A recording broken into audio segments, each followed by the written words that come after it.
এদিকে ঢাকা ৬ আসনের বিএনপির মনোনীত প্রার্থী ইশরাক হোসেন বলেছেন, বাংলাদেশের স্বাধীনতা ও মানুষের অধিকার প্রতিষ্ঠায় সাবেক প্রধানমন্ত্রী বেগম খালেদা জিয়ার ত্যাগ অনস্বীকার্য। রাজধানীর ওয়ারী থানার ৩৮ নম্বর ওয়ার্ড যুবদলের যুগ্ম আহ্বায়ক হাফেজ আব্দুর রহমানের উদ্যোগে বেগম খালেদা জিয়ার মাগফিরাত কামনায় দোয়া মাহফিলে তিনি এসব কথা বলেন।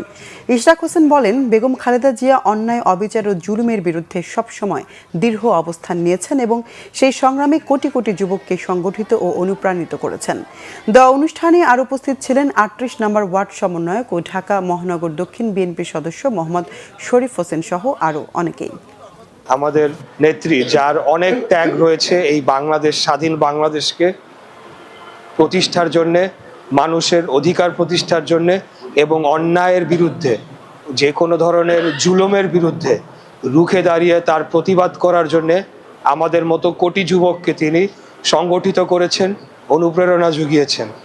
নিঃসন্দেহে আমার বিশ্বাস যে মহান আল্লাহ তাআলা কারো না কারো হাতের উসিলায় ওনাকে জান্নাতের সর্বোচ্চ স্থান ওনাকে দান করবেন। আমিন।